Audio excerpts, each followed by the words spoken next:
전호암 총장님을 여러분의 힘찬 박수로 모시겠습니다. 예, 반갑습니다. 그 앞에 공학자가 보는 한중일 근대 갈림길과 우리의 미래입니다. 역사를 잊은 민족에게 미래는 있는가?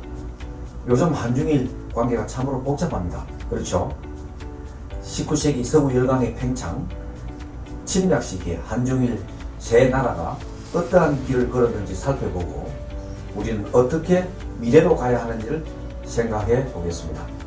이 제목 앞에 공학자라는 말을 붙인 것은 제가 조선해양공학자이기 때문에 역사 전공자가 아닌 공학자의 눈으로 보는 것이라는 의미이고, 공학자가 역사 이야기는 틀린 이야기일 수도 있습니다. 예지카라는 이분이 현재와 과거의 꾸준한 대화 왜 하느냐 이거예요. 이 책의 주제는 미래는 우리가 만들어가야 되기 때문에 적극적으로 참여해서 행동을 옮기라는 지침서거든요. 그 이전에 거의 한 2000, 지금부터 한 2400년 전이죠. 헤로도투스가 우리 그 역사학의 아버지죠. 그래서 이분은 이야기책을 역사를 썼습니다. 인간의 본성은 불변, 그렇잖아요. 그죠? 역사는 반복되고 미래의 길잡이로. 그래서 기록을 남겨서 뭘 잘못했는지 기록을 남겨야 된다. 그렇게 이야기를 했거든요. 자, 인간의 우리 지능이 진보하는 것 같습니까? 어떻게 생각하십니까? 인간의 지능이 IQ가 진보합니까? 진보합니까? 진보하죠. 어릴 때 공부하면 많이 알잖아요. 그죠? 그럼 아버지가 똑똑하면 자식이 똑똑합니까? 그럼요. 유전적으로 진보하는 애, 진화하는 게 진화는 합니다. 진화하고 진보는 다른 용어입니다. 진화는 도태되는 것도 진화입니다. 사라지는 것도 진화고요. 한번 보겠습니다. 만일에 인간이 유전적으로 진화한다고 한다면 머리 좋은 사람이 여기에 다 계셔야죠. 지금이 왜냐면 옛날보다 사람이 똑똑하잖아요. 맞습니까? 이해라고요? 세계 10대 천재, 제가 뽑은 게 아니고 네이처, 우리 최고 저널이잖아요. 10대 천재에 누가 들어가 있겠습니까? 우리 한국을 대표하는 해양대 반일 총장도 여기 들어가야 돼. 왜? 총장을 두 분이나 하시고 얼마나 경영 능력과 리더십이 탁월하고 오대양 국대중 다니는 파이터들을 양성하는 대학 아닙니까? 제 10대 천재 누가 머리가 가장 좋다고 생각합니까? IQ의 정의 얘기입니다.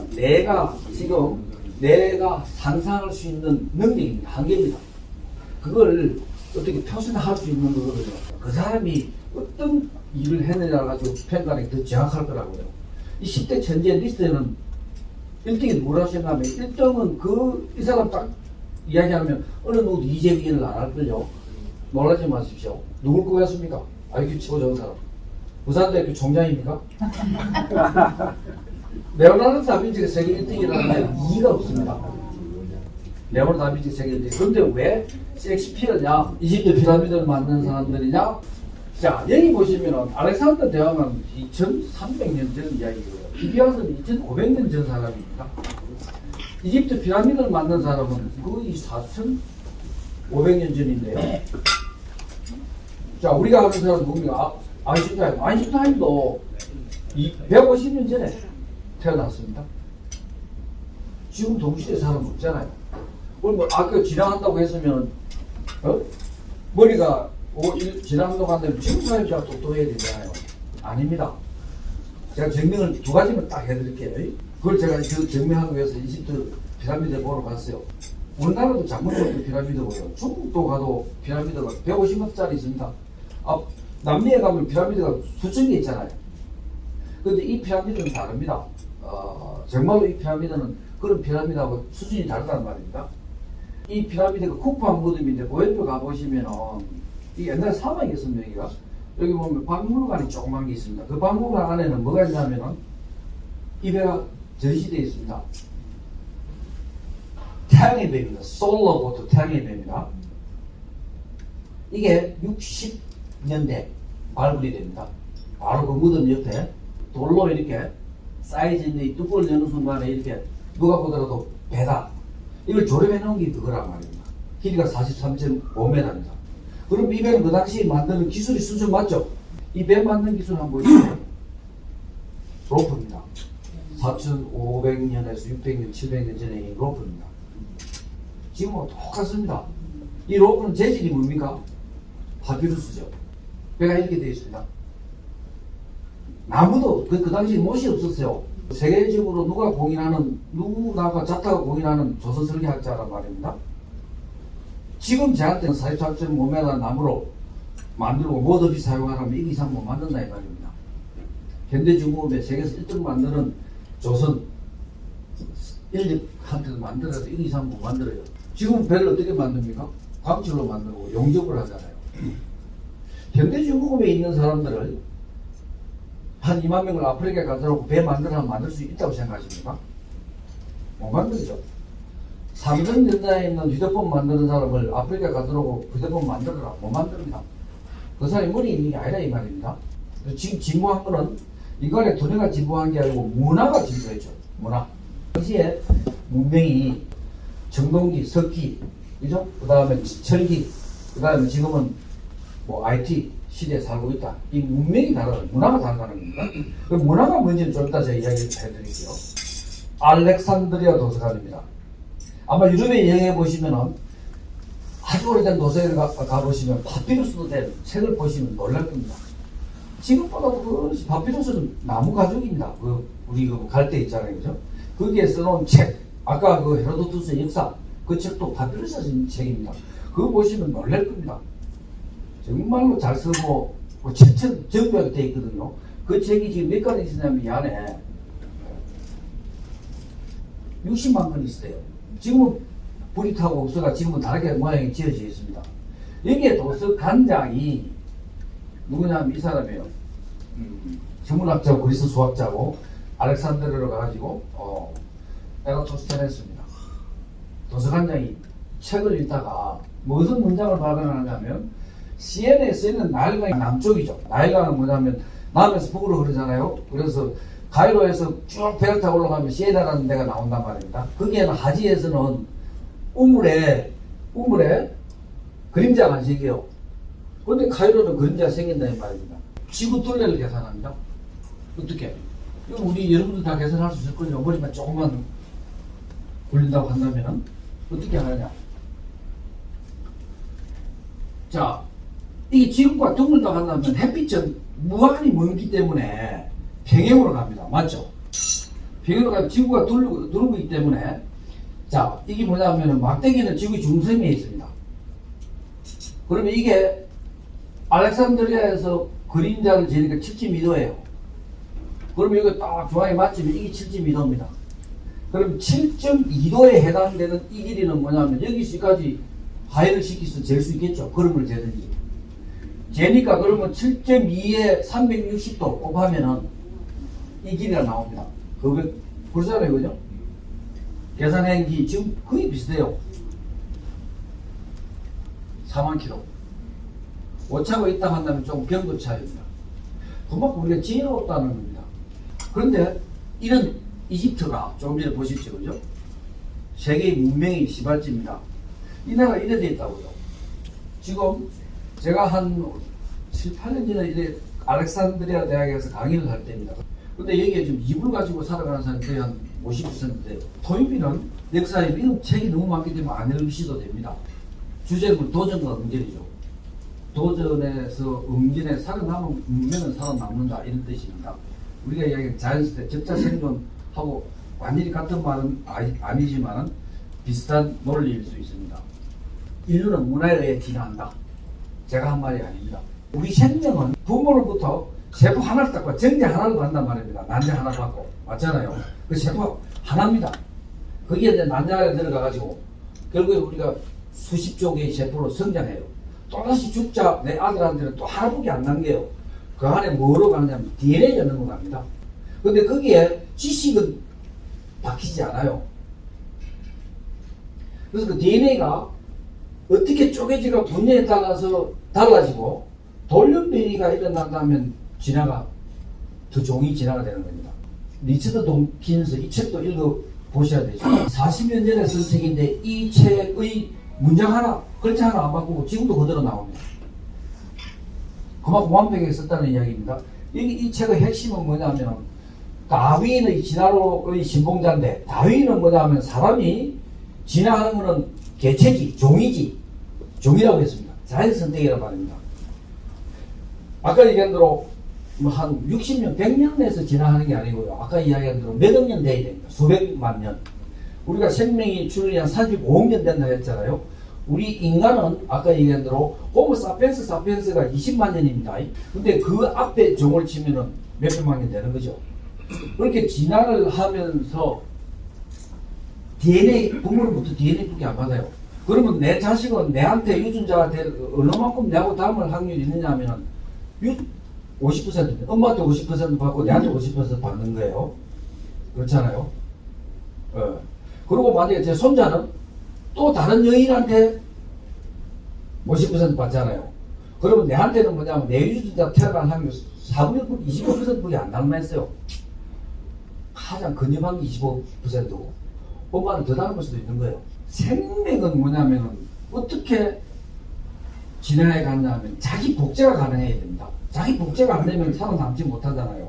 그래서 우리가 자식한테 남겨줄 것은 뭐냐면 내 DNA 외에는 없다 이 말입니다. 내가 가진 지식은 절대 줄 수 없다 이 말입니다. 근데 뭐가 그러면 유전적으로 되느냐? 이게 이 사람이 이제 히트친 일이죠. 미임이라는 용어를 이 사람이 만듭니다. 문화라는 걸 우리가 전달하는 문화. 소크라테스가 글을 쓰지 않았다 한다면 우리 소크라테스는 몰라요. 유전적으로 모른다 이 말입니다. 그게 문화라 이 말이에요. 그런데 인간과 동물의 차이점이 뭐냐면 뇌의 크기입니다. 그래서 우리는 어떤 동물도 유전적으로 복종을 하는데 다 그런 건 아닙니다. 벌 같은 경우는 아닙니다. 다 벌은 뭐냐면 개미 같은 경우는 평생 일만 하잖아요. 암놈이. 그게 일벌레입니다. 이타적인 생활만 하잖아요. 이타적인. 우리가 다윈이 진화론을 설명하는데 도저히 이해가 안 되는 이타이를 왜 새가 갑자기 지나가다가 내가 큰 다른 새가 오면은 울리면 웁니다. 경고를 줍니다. 그 경고 준 새는 잡히 먹죠. 그리고 자기 자선 행위가 아니냔 말이야. 개미도 마찬가지, 벌도 마찬가지야. 벌이 저기 달라오면 벌이 독을 쏘면, 독을 쏘면 한번 침을 쏘면 그대로 죽잖아요. 그죠? 그 자산이란 말이야. 가미가세가 똑같은 거예요. 그러면 그 이의식이 아니라 이타주의잖아요. 그게 설명이 안 됐어요. 근데 이분이 설명을 해낸다고요. 결기적으로 개미가 아니면 사람이 이타주의로 하는 것은 지 종, 지 새끼, 지 자식의 번식을 위해서 이타주의를 하는 게 마치 궁극적으로는 이기주의죠. 내가 남을 돕고 남이 죽은 걸 보면서 살려내는 것은 결국은 지 종 번식을 위해서 하는 거라 이 말입니다. 결과적으로 뭐냐면 살아남은 종은 뭐냐면 자연 선택에 의해서 강한 놈이 살아남은 거죠. 아니면 환경에 변화하는 종이라 이 말입니다. 그게 뭐 DNA가 미래를 예측할 수 있다 그건 아닙니다. 예. 그래서 이게 뭐냐면 이런 용어를 씁니다. 이기식 유전자는 뭐냐면 문화가 유전이 된다. 유전되는 단위가 밈이고 인간의 육체가 유전되는 단위는 DNA입니다. 일본 노벨상 수상자가 지금 25명이 나왔어요. 원래 또 받았습니다. 일본인은 우리나라 사람보다 머리가 좋은가요? 지능이 높아서 이렇게 노벨상을 많이 받았다고 생각하세요? 역사시대 초기부터 백제시대까지는 일본은 우리나라로부터 글자와 문화를 전수받았습니다. 15세기에는 유럽으로부터 조총을 들어와 개량시켜 만들어 우리나라를 침입하였고 이것이 바로 임진왜란입니다. 우리는 이순신 장군이 거북선을 만들고 장영실이 만든 성능이 우수한 대포를 만들어 왜군을 무찔렀습니다. 그 뒤로 우리는 통신사를 일본에 파견하여 우수한 문화를 전수했습니다. 19세기까지 우리는 일본을 무시하였습니다. 하지만 일본은 1868년 메이지 유신을 시작으로 서양 문물을 받아들여 부국양명을 이룹니다. 1949년도에 노벨 물리학상을 받고 25명, 그리고 일본인이 외국에 가서 받은 사람 합쳐서 30명이 받습니다. 그 인구가 많은 중국은 5명 받습니다. 노벨 평화상까지. 우리나라는 노벨 평화상 하나입니다. 근데 우리 일본 지금 뭐 지소미아도 있고 지금 뭐 상당히 좀 안 좋잖아요. 그 이야기를 제가 할 거예요. 왜 이런 관계가 됐노? 앞으로 우리가 어떻게 해야 되겠노? 저는 답을 드리니까 같이 생각해보자 이런 이야기입니다. 그리고 우리가 일본을 알아야 되지 않겠나. 일본도 우리를 알아야 되고요. 원래 요시노 이 사람이 학상을 받는데 최근에 우리나라 언론하고 인터뷰했던 한일 관계에 대해서 물었어요. 이 사람이 뭐랬냐면 이렇게 이야기했습니다. 할 말 다 해라. 서로 숨기지 말고 할 말 다 하면은 모든 게 이제 해소가 안 되겠나 이런 이야기거든요. 과학자답게 한 말입니다. 인문학자도 그런 이야기 안 합니다. 그래서 제가 과학자이기 때문에 오늘 제가 할 말 다 할게요. 그래서 우리 역사 뭐 제가 한 말이 아닙니다. 우리 뭐 단체고 그 다음에 아까 이야기한 대로 이타주의만이 있는 사람만 종은 소멸합니다. 왜 안창호 우선도 왜 일찍 죽기 때문에 안창호 죽기 때문에 씨가 많이 없잖아요. 계속 자손이 이타주의만 되면 자손 사라진다니까요. 그래서 인간은 뭐냐면 이주인 집단이 살아남게 돼 있어요. 유전적으로. 그런데 이주인 유전자만 있을 경우에 돌연변이 이타주의 사람이 한 사람이 들어오면요. 그 사람이 또 소멸해요. 섞어야 된다 이 말입니다. 예를 들어서 부부 그렇게 이제 그 왕총이 뭐냐면 자기 형제끼리 결혼한 사람 있죠. 그게 안 된다는 그런 이야기거든요. 왜냐하면은 뭐 뭡니까 전염병이라든지 예기치 않은 어떤 외부의 침입자에 서 이게 종이 죽습니다. 그래서 아까 이타주의가 오래 못 사는 이유가 뭐냐면은 왜 남북에서 자꾸 중국 뿌리면 자기 자손이 번식을 못 하잖아요. 그래서 우리는 인간은 유전자는 전부 이기주의입니다. 인간은 전부 이기적으로 생각할 수밖에 없어요. 그걸 어떻게 이타적으로 끄집어내서 그리고 한 조직은 아니십니까? 이타주의가 있어야 성장합니다. 지금 이주가 있는데 전쟁이 일어났는데 전쟁 안 가고 가만히 있으면 망하잖아요. 근데 나가서 전쟁에 싸워가지고 죽는 사람이 있어야 그 조직이 산다고요. 조직은. 종은 산다 이 말입니다. 역사를 인민중 이거는 도저히 안 된다는 거거든요. 예. 우리가 역사를 여러 번 있었습니다. 침입을. 우리가 충효예 아닙니까요? 충은 우리나라보다도 일본이 1위 충입니다. 우리는 충보다는 효입니다. 그 얘기 좀 이따 제가 해드릴게요. 유성룡이라는 사람이 임진왜란이 끝나고 임진왜란에 대한 징비록을 썼습니다. 징비록 아시잖아요. 징비록. 예. 징비는 과거를 잘못한 것을 해서 미래를 대비한다는 뜻이거든요. 예. 그래서 이 사람은 뭐 영의정도 했고 진구도 국방부 장관도 했고 뭐 다 했죠. 최고 조문이 이순신 장군을 발탁했잖아요. 하루아침에 8계단을 성길 짓기가 발탁하잖아요. 그런 분이었습니다. 징비록은 1633년 인조 11년에 발간이 되지요. 이 책 발간 후 불과 3년 뒤에 조선은 청나라의 침입을 받아 인조는 무릎을 꿇고 사죄를 합니다. 징비를 잊은 것이지요. 징비록에는 모병제를 포함 군사 모집, 훈련, 무기개발 등의 부국 양병 방법론이 적혀 있었습니다. 그런데 우리나라에서는 검수가 됩니다. 1712년 일본에 파견된 조선통신사가 오사카의 시장 골목에서 일본어판 징비록을 발견하였다고 합니다. 그런데 우리나라에서는 검수가 되었고요. 전쟁이 끝나자마자 징비 정신은 사라졌던 것입니다. 한국, 중국, 일본의 그들의 갈림길을 한번 살펴보겠습니다. 19세기가 되면서 영국, 네덜란드, 미국 등 서양 제국들이 우리 동북아시아로 진출해오고 있었습니다.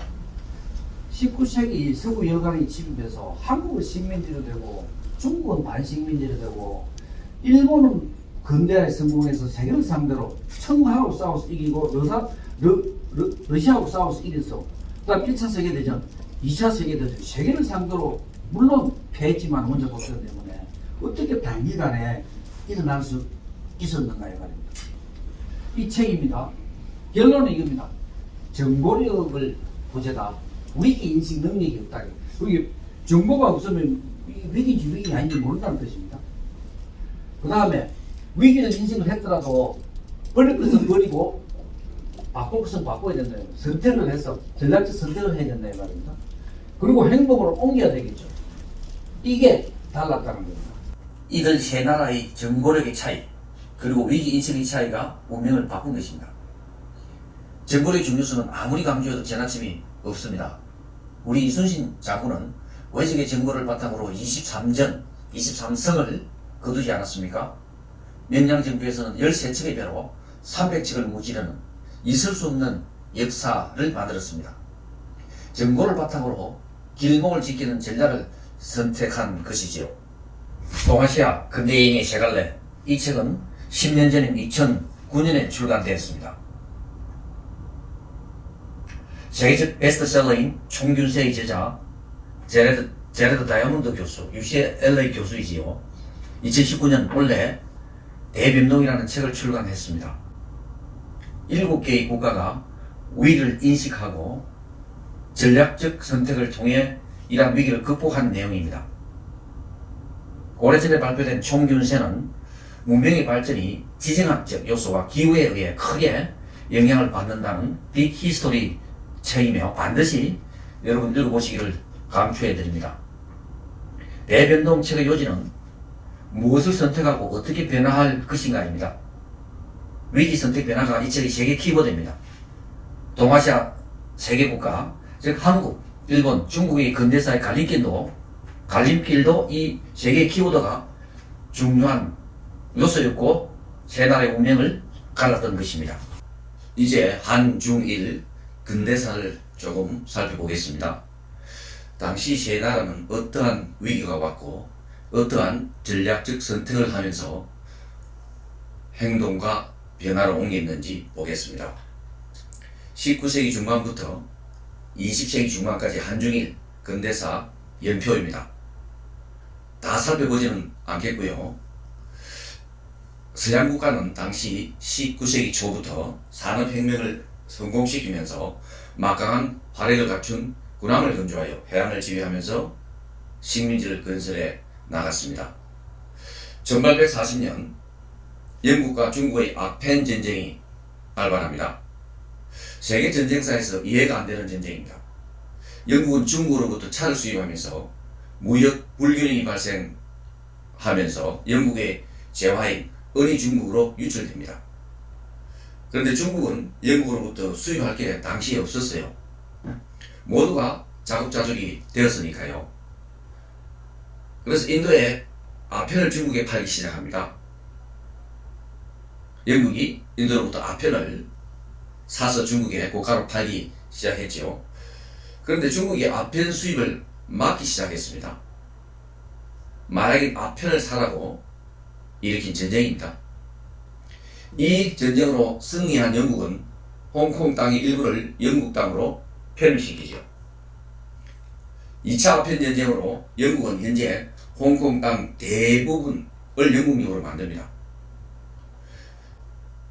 일본은 13년 뒤 1853년 미국의 페리 제독이 지금의 동경만에 전기선을 타고 와서 개항을 요구하면서 항구의 조차는 물론 불평등 조약을 강제로 체결합니다. 중국이 홍콩을 영국에 뺏겼다는 것을 알면서 일본도 곧 위기가 올 것이라는 것을 강하게 인식하고 일본은 막부제를 스스로 폐지하고 서양 문물을 받아들여 화혼, 상제의 정신으로 북극 강병을 주도하는 사무라이 세력에 의한 메이지 유신이 1867년 성공합니다. 한편 우리나라는 서양 제국으로부터 당한 일본이 똑같은 방법으로 인천 앞바다에 군함을 몰고 와 운용호 사건을 일으킨 후 1876년에 일본과 불평등 조약인 광화도 조약을 맺고 개항을 합니다. 일본은 폐번취현, 즉 번을 폐지하고 서양의 지방 형식인 현으로 바꾸고 번주의 땅을 모두 천황에 바치는 개혁, 즉 반적 봉안을 단행하면서 연이어 1889년에는 서양의 헌법을 모방한 일본 헌법을 만들면서요 서양식의 민주 입헌 군주국가의 문명국가로 성장하게 됩니다. 1894년 조선의 갑오농민전쟁이 일어나면서 청나라 군대가 들어오고요. 동시에 일본의 군대가 조선으로 들어와 우리나라 땅에서 천일전쟁이 발발했지요. 소국인 일본이 대국인 청나라인 중국을 상대로 승리를 하게 됩니다. 그 10년 후에는 서양의 열강인 러시아를 상대로 일본이 러시아 전쟁을 일으켜 승리하게 됩니다. 그리고 1910년 조선을 합병하여 식민지로 만듭니다.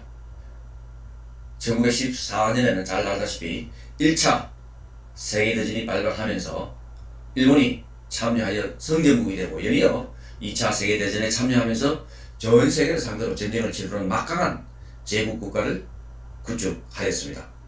하지만 미국의 원자폭탄 투하로 1945년 항복을 하면서 미국의 군정 과정을 거쳐 1952년 주권을 회복하게 됩니다. 중국은 1911년 신해혁명을 통해, 순원의 신해혁명입니다. 청나라가 멸망하면서 수천 년 내려오는 왕조가 무너지고 중화민국이 이민의 국가가 건국이 됩니다. 하지만 대국이라 궁궐이 난립하면서 내전이 시작되고, 급기야는 공산당의 출현으로 장개석과 모택동의 지루한 내전에서 모택동의 승리로 중국 대륙은 공산국가인 중화인민공화국이 탄생하게 됩니다. 한편 우리나라는 일본의 항복으로 독립이 되면서 미국의 군사정부를 거쳐 남한에는 대한민국, 북한에는 조선인민공화국이 설립되었습니다. 지금까지의 삼국 근대화 과정에서 각 나라의 위기인식, 전략적 선택 및 변화의 과정을 간략히 요약하면 다음과 같습니다. 일본 도쿠가와 마쿠 지도부는 1840년 아펜 전쟁에서 영국이 압도적 군사력으로 청나라를 눌렀고, 그 결과 영도 일부가 할양됐다는 정보를 정확하게 입수하면서 위기의식을 크게 느낍니다.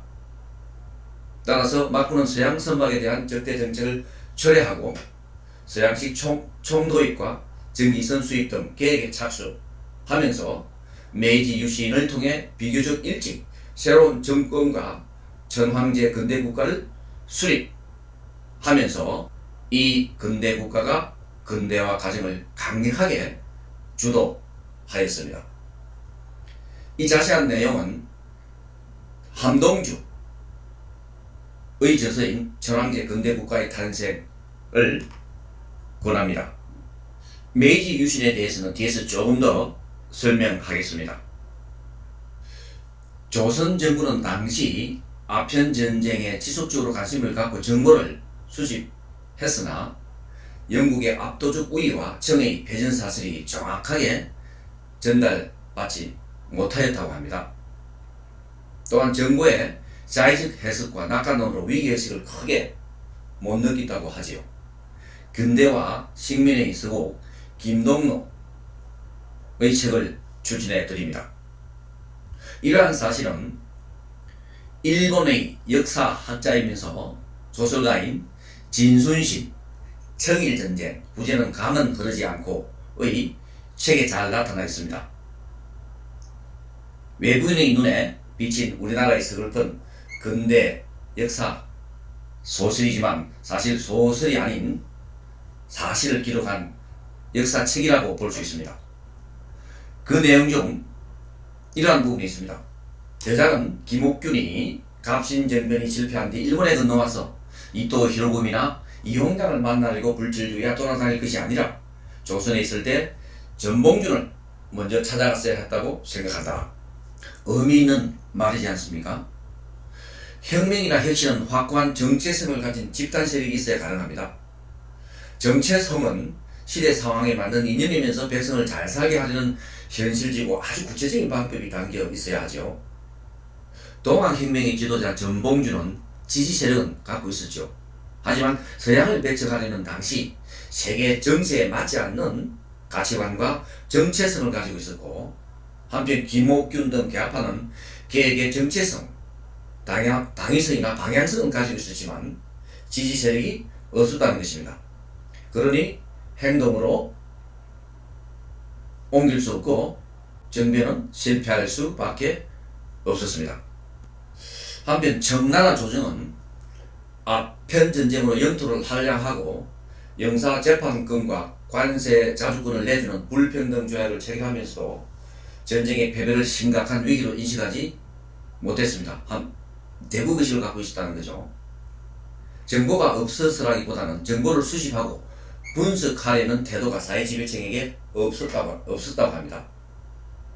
중국은 근대 이전 문명적 세계에 그 당시 세계의 종주국이었기 때문에 그만큼 각성과 자기 변신에 더 많은 희생과 시간이 필요했을 겁니다. 한족 민족주의 부활로 당시 이민족 왕조의 청왕조의 정당성은 갈수록 약화되었고 정부는 각 성의 반란의 진압에 역량을 크게 소모해야 했고요.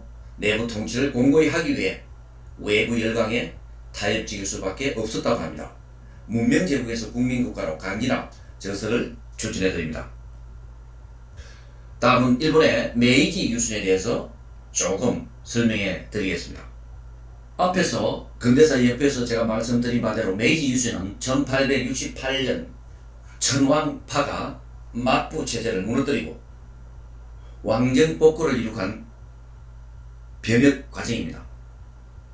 이러한 메이지 유신 이후 입헌주의를 도입하고 토지, 세제 개혁을 통해 근대화 산업화를 이룬 유신입니다.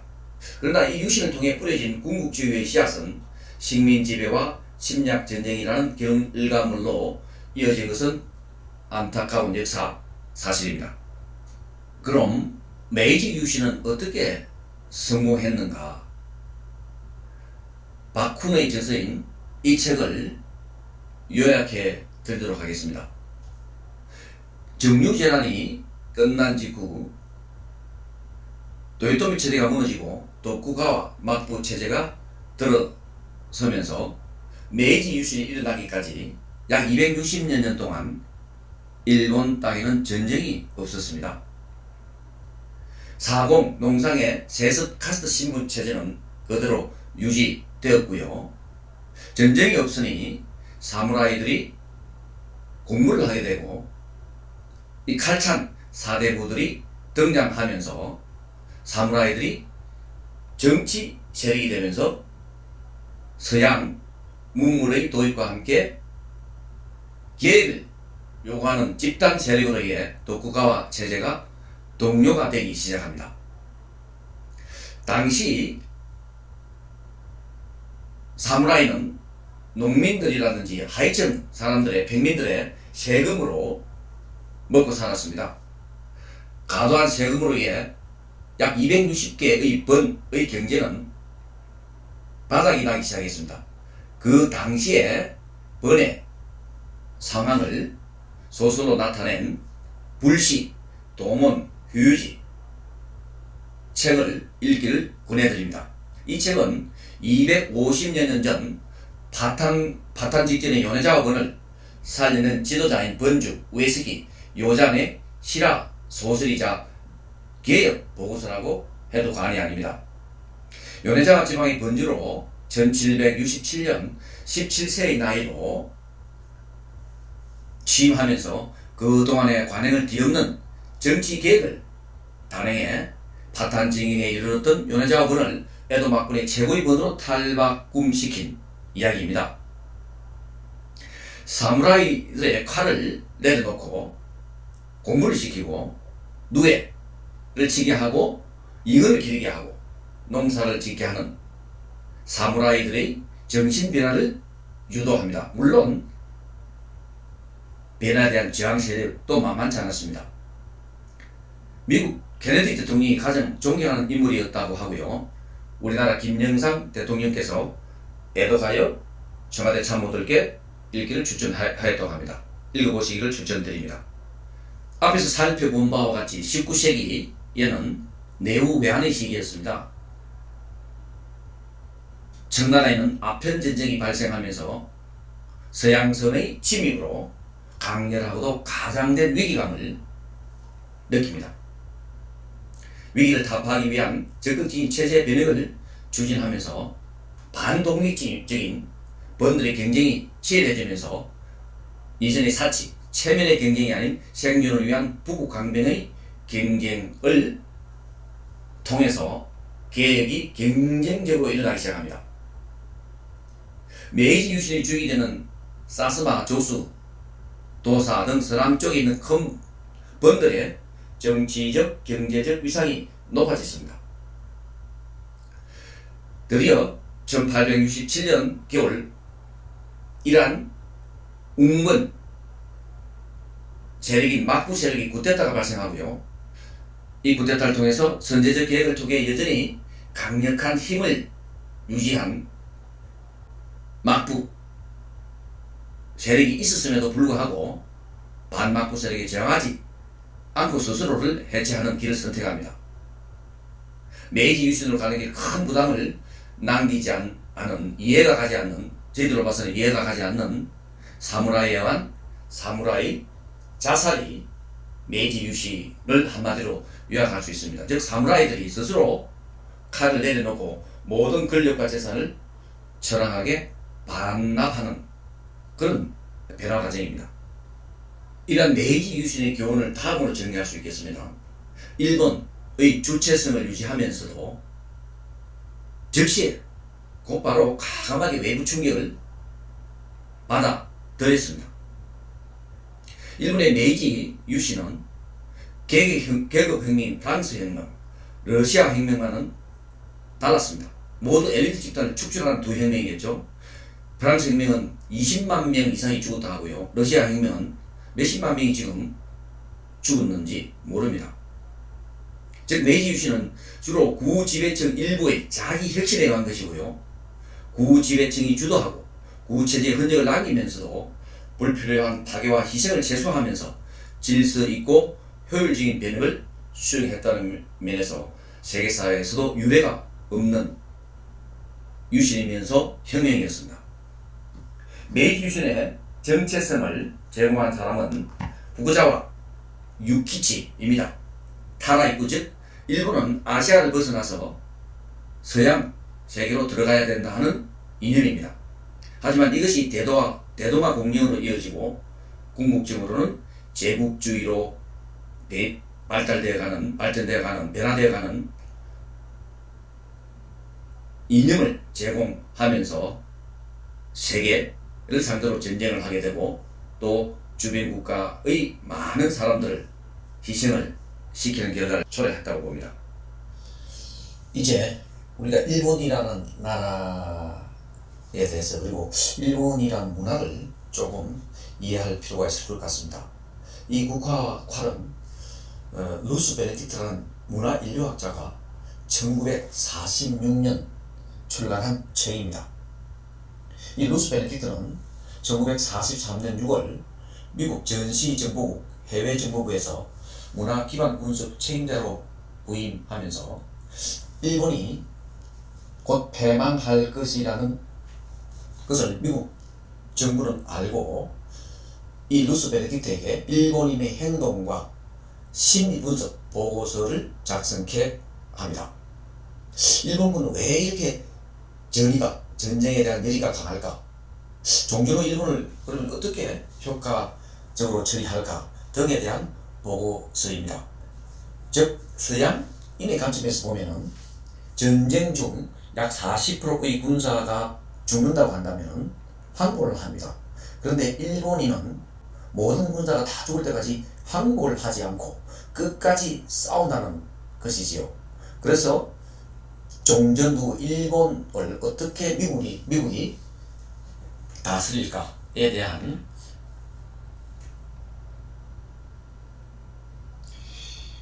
인류학자와 문화 상대주의 관점에서 쓴 책입니다. 즉, 한 문화는 다른 문화에 우월성이 없다는 거죠. 문화는 상대주의라는 것입니다. 이 책의 핵심지인 요약은 이렇습니다. 일본인은 비난할 수 있다. 배타고 모욕을 줘서는 안 된다. 그리고 상대에게서 진심 마코토를 느낄 수 있으면 상대를 받아들이지만 그렇지 않으면 주연 일은 무사히 나가야 된다. 또한 천황이 없는 일본이란 진정한 국가가 아니다. 이 메이지 유신은 천황을 복원한 것입니다.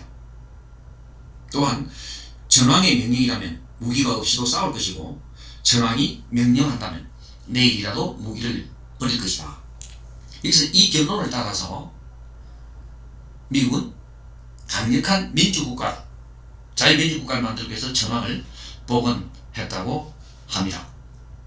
또 다른 이유 중 하나로 중국이 만일에 공산국가가 되지 않았다고 한다면, 즉 장개석에 의해서 자유민주국가가 되었다라고 한다면 전황의 복원이 미국이 고려하지 않을 수 있다는 이야기도 한 학자도 있습니다.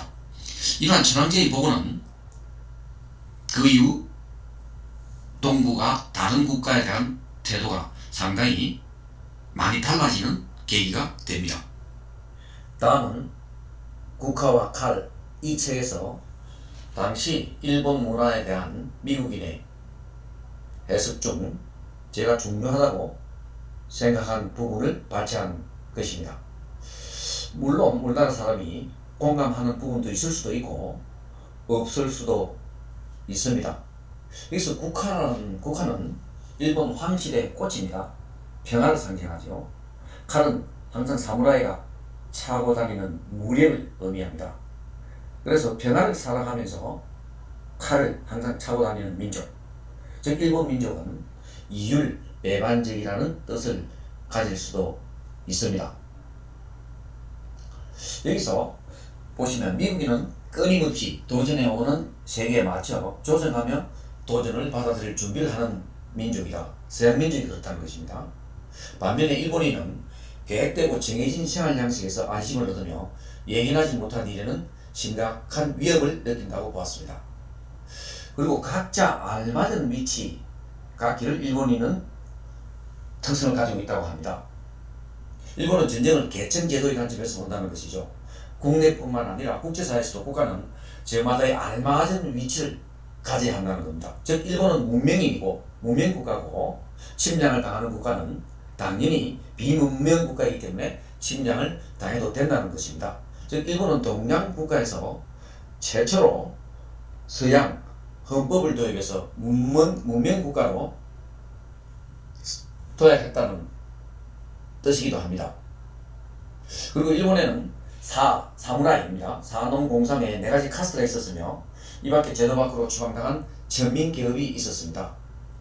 일본의 봉건사회는 복잡한 계층으로 나눠지고 신분은 세습되었습니다.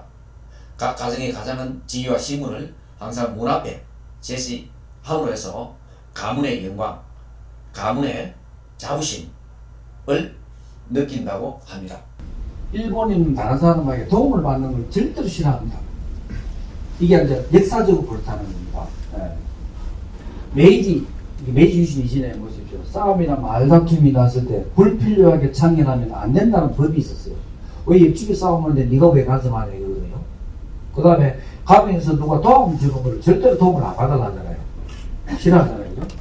그게 이제 인사는 아리가또, 스미마센도 야 내가 오늘 니한테 도움을 받았지만 끝나지 않는 내 도움을 바꿔줄게 이런 뜻이라고 이야기합니다. 뭐 저희는 잘 몰랐습니다만은.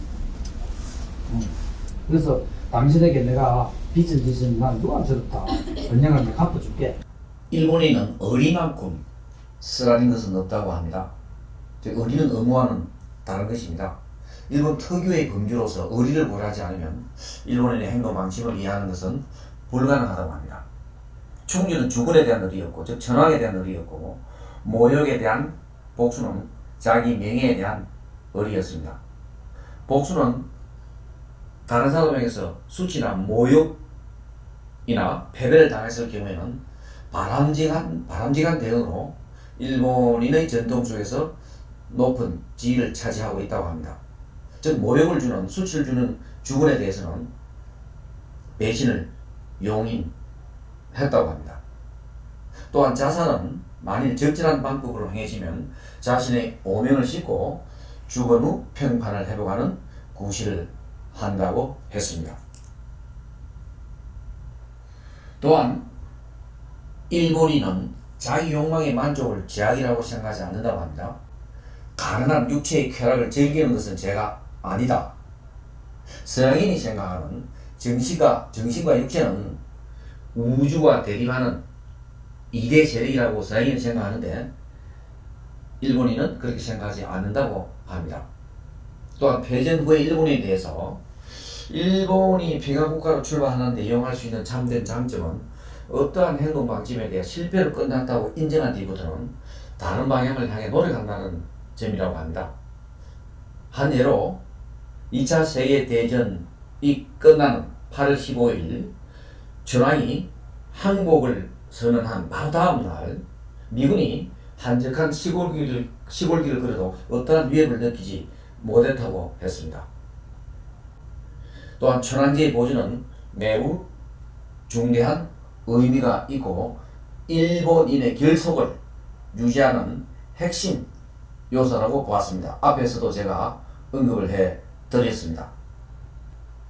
만일 미국이 2차 세계대전 후 일본의 국가의 천황을 복원시키지 않았다고 한다면 현재 일본은 상당히 달라졌을 것입니다. 최근에 저희 부산대학교에서 일본의 전 수상 하토야마 수상을 초청해서 강의를 들었습니다. 그분 강의 중 일본이 2차 세계대전 후 천황을 복원시키지 않아야 된다는 말도 했습니다.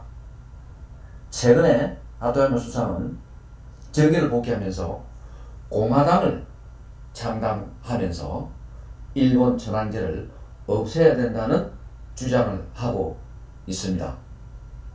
일본의 대다수 사람은 그런 생각을 가지고 있지 않습니다. 근데 일본이 외국인이 쓴 일본인 책이 일본 내에서 베스트셀러 된 책이 많이 있습니다. 그 중에 한 권이 아까 그 국화와 칼 재밌습니다. 읽어보십시오. 두 번째 이여령 축소지향 일본입니다.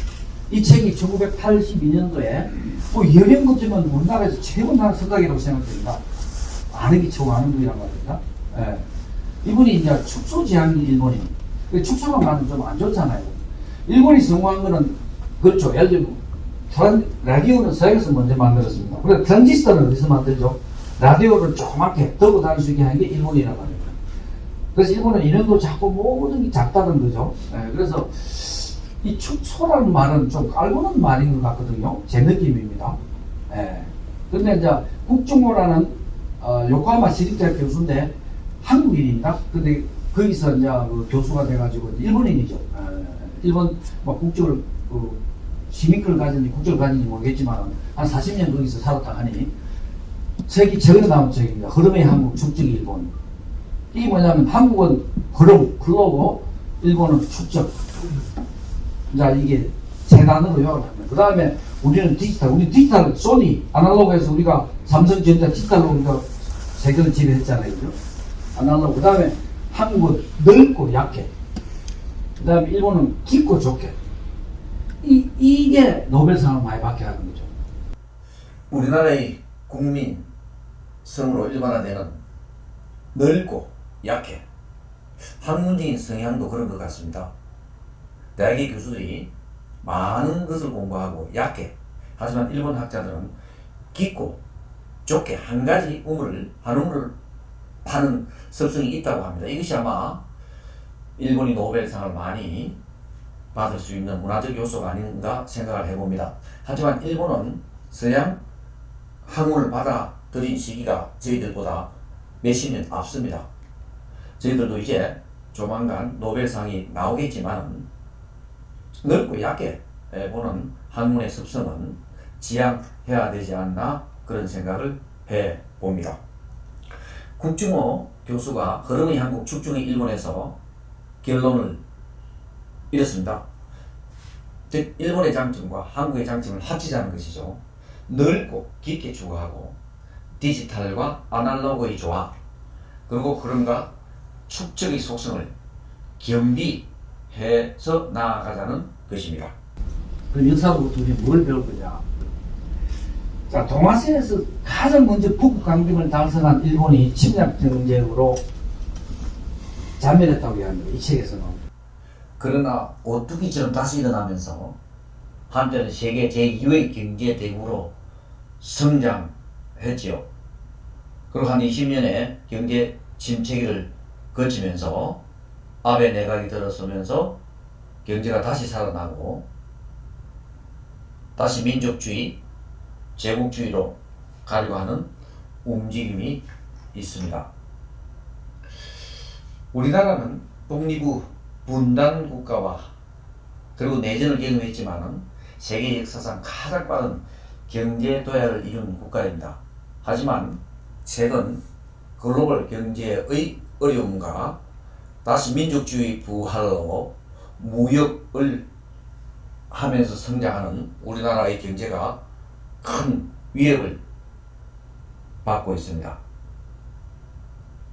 중국은 열강의 침략으로 만신창이가 된 중국이 침략국이라는 역사적 부담 없이 제3세계는 물론 세계 지도자 자리를 넘보는 것을 감안하면 보다 긴 호흡으로 앞으로 근대 100년을 성찰하고 미래를 대비해야 될 것으로 생각합니다. 그런 관점에서 동아시아 역사는 현재 진행 중이고 특히 우리나라는 남북 통일이 최대 관건입니다.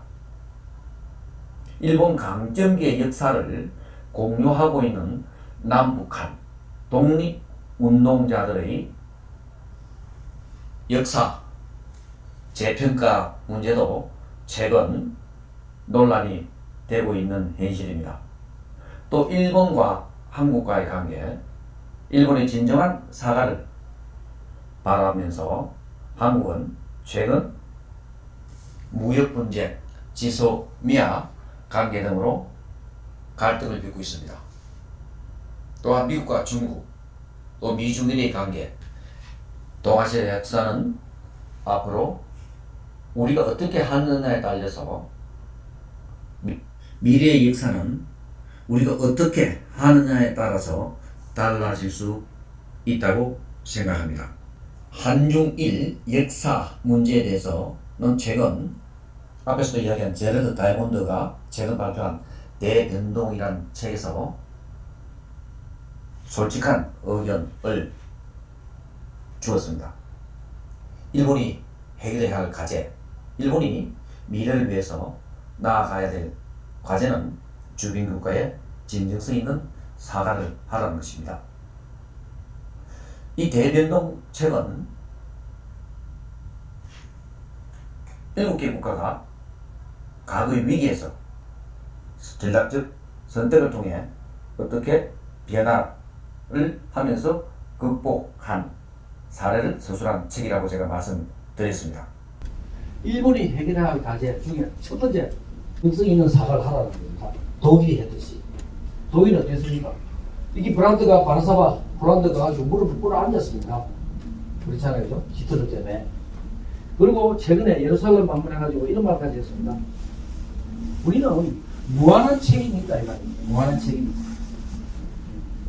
그러니까 독일이 주변의 국가로부터 지지를 받고 화해도 하고, 지금 독일은 내적으로 보면요, 실력으로 보면 1등입니다. 네. 그런 국가가 될 수 있는데, 일본은 안 된다는 거죠, 그러면. 그럼 일본의 입장에서 보면은 루스베네딕트의 책 국가 칼에서 우리가 잠시 보았듯이 문화 상대주의 관점에서 볼 수 있다는 것입니다. 일본은 과거에 국가 대 국가 간의 합의를 보았다는 것입니다. 하지만 우리 한국 입장에서는 진정성 있는 사과가 아니라는 것이고요. 그런 점에서 일본도 진정성 있는 사과를 하면서 우리도 그 사과를 받아들이면서 한일 관계가 미래지향적으로 나아갔으면 하는 생각입니다. 일본 아베 수상이 이 책을 읽고 깊은 생각을 해 주었으면 하는 바람입니다. 제가 하토야마 수사를 명예박사를 드렸습니다. 선생님은 뒷무새 가서 꿀 앉아서 유관순 그 사과했잖아요, 그죠? 그래서 명예박사를 드리니까 그 다음날 합천 원국 폐쇄 가지고 한 30명이 있었는데 일일이 꿀 앉아가지고 사과를 다 하더라고요. 이분이 진정성이 있더라 이 말입니다. 이분이 지금 최근에 정치 재개를 선언했습니다.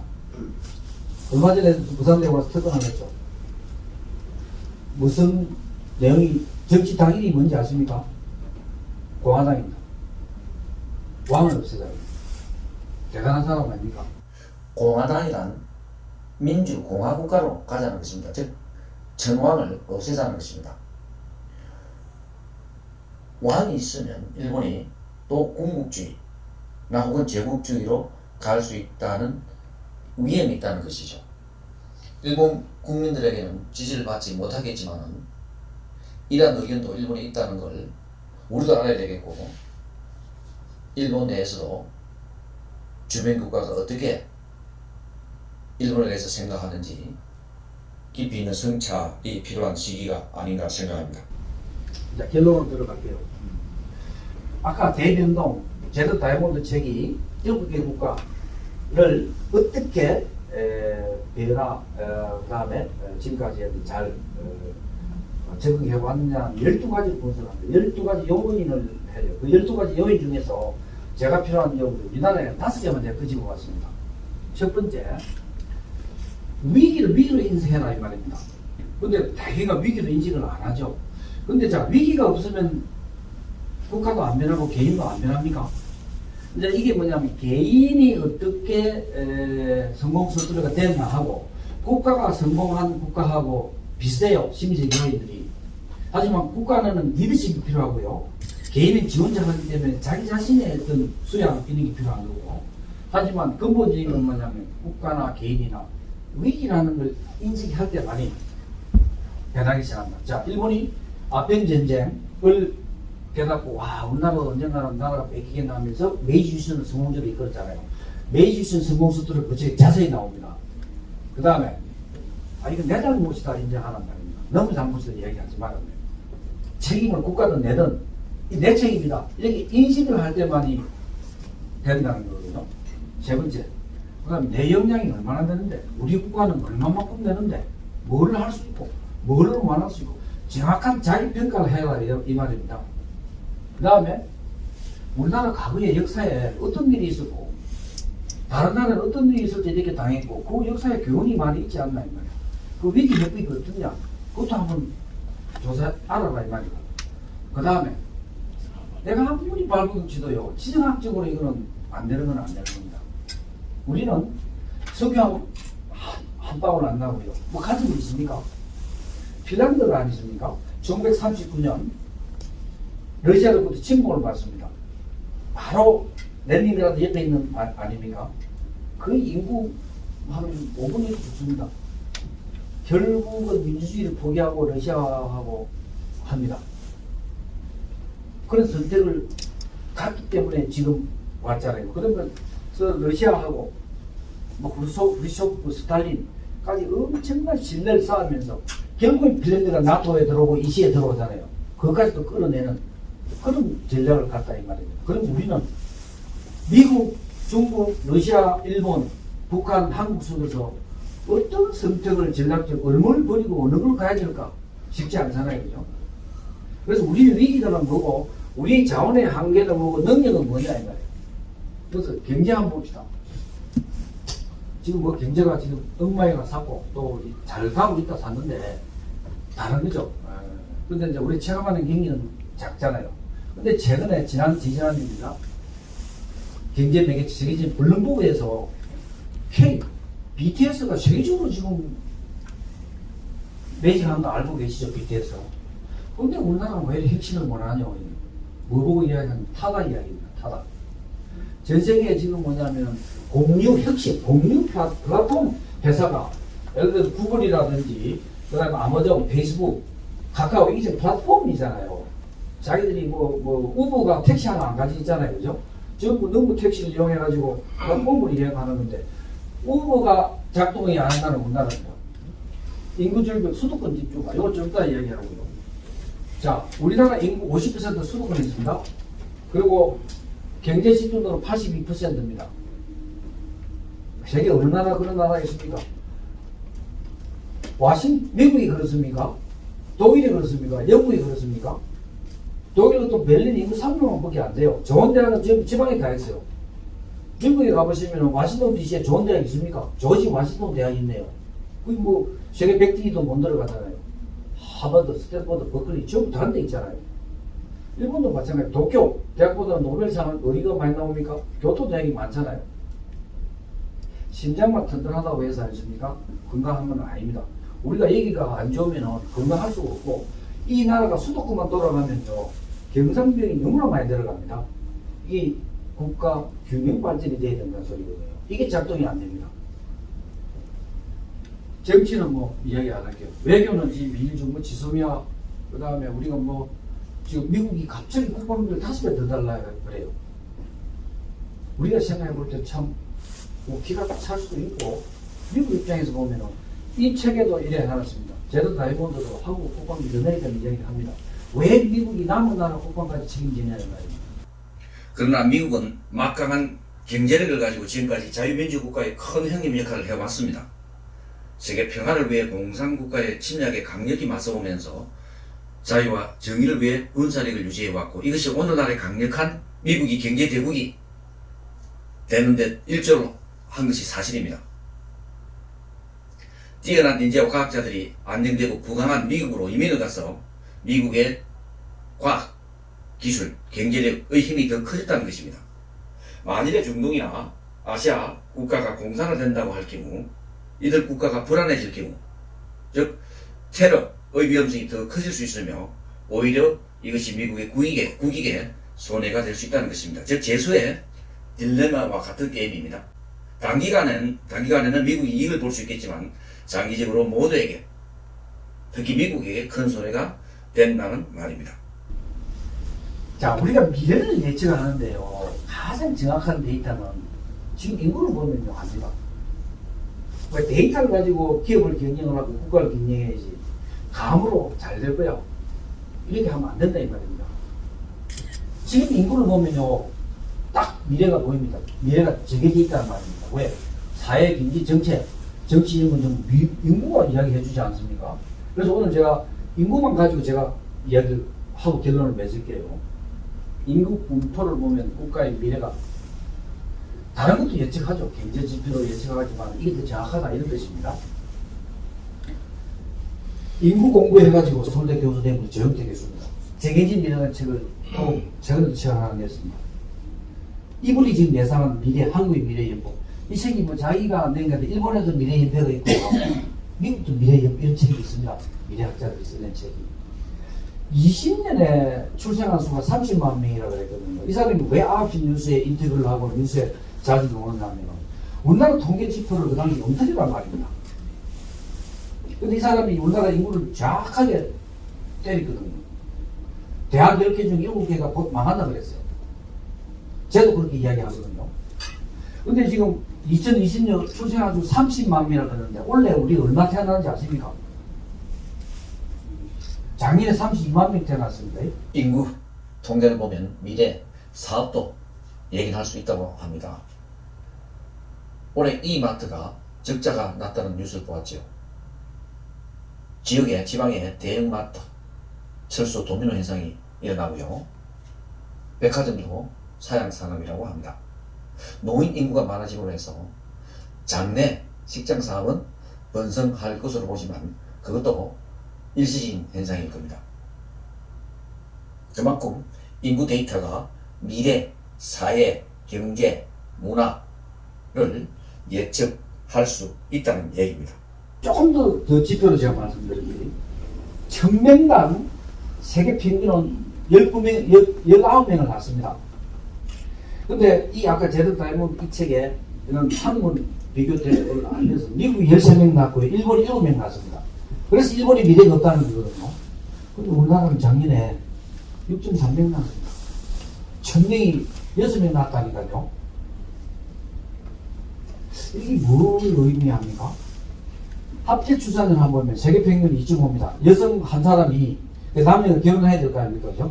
한 사람이 2.5명을 낳는데 미국은 1.9를 낳습니다. 일본은 1.2쯤 큰일 났다는데 우리는 0.98입니다. 작년에. 수도권에 있는 이 합계 출산율은 0.67인데요. 왜를 안 낳습니까? 왜 결혼을 안 하려합니까? 청년 미혼자 젊은 사람한테 결혼조사하면요, 80% 결혼하고 싶다 그래요. 결혼하고 싶다는데 왜 결혼을 안 해요? 경제적 여러 가지 이유가 있을 겁니다. 안정적인 취약률은 뭐냐면 2.5 플러스 알파가 되어야 됩니다. 왜? 중등사람 있잖아요.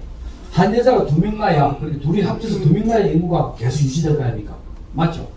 그러면 뭐냐면 우리가 0.98이라는 말은 2명이 1명은 안 넘는다 소리거든요. 최근 우리나라 인구학자가 100년 뒤인 2120년에 우리나라 인구를 예측했습니다. 여러분, 100년 뒤인 2120년에 우리나라 인구가 얼마나 될 것 같습니까? 놀라지 마십시오. 약 1700만 명 정도 된다고 합니다. 지금이 5천만 명이 넘습니다. 그런데요, 제가 계산해보면 그것보다 1700만 명보다 더 떨어질 것이라는 예측이 나옵니다. 본인율을 한번 보십시오. 미국은 지금 9.8인데 조금 연도가 달라서 있는데 한국은 지금 아십니까? 작년에 5.9조입니다. 이렇게 10명 결혼했다는 소리를 혼자서 결혼 안 하나요? 자살률은 우리나라 제일 1등입니다. 이게 이제 중요하죠. 고령사회 은퇴자가 노동자가 몇 명이 있느냐. 우리나라 데이터 지금 없어요. 일본은 현재 한 명의 노동자가 2.4명의 노인을 부양합니다. 이 인구 구조에 더서 어떻게 벗어날 수 있을까요? 미국의 합계 출산율이 1.9입니다. 그런데 통계를 자세히 들여다보면 40%가 미혼모라는 것입니다. 프랑스는 50%가 미혼모이고요. 우리나라와 일본의 미혼모 출산율은 2% 정도입니다. 2% 정도. 우리가 미혼모를 장려할 수는 없지만 최소한 법적인 제도화는 만들어야 할 때가 왔다는 것입니다. 출산을 장려하기 위해 여건 신장과 남자의 휴가, 직장의 여성 근로자 비율 확대는 물론 여성을 위한 근무 환경 개선 등이 중요하다고 생각합니다. 또한 출산 후 교육 비용 등 핵심적인 변화와 계획이 절실히 필요할 때입니다. 또한 이민 정책도 적극 수정 고려해야 한다고 봅니다. 미국 노벨 수상자의 대부분은 이민자이거나 이민자 9세로 갑니다. 일본과 한국은 이민이 아주 보수적입니다. 우리나라의 경우 농촌 자녀 출산을 위해 중국, 동남아 여성의 이민을 많이 수용했지만 잘 아시고 계시는 바와 같이 다문화 가정의 문제점이 큰 사회적 비용으로 부담이 되고 있습니다. 고급 인력에 대한 이민 정책으로의 전환이 필요한 시점이고 이는 싱가포르에서 배울 점이 있다고 생각합니다. 지금까지 한국, 중국, 일본 세 나라의 근대화 과정에서 위기에서 어떠한 선택을 하고 어떠한 변화를 거쳐왔는지 살펴보고 우리나라가 현재 직면한 위기들을 조금 들여다보았습니다. 이 위기는 국민적 합의, 즉 국민적 위기인식이 중요하고요. 현실을 냉정하게 직시하면서 우리의 능력을 정확히 파악한 후 이 시대, 즉 4차 산업시대에 맞는 변화와 계획을 해야 한다고 생각합니다. 장시간 고맙습니다.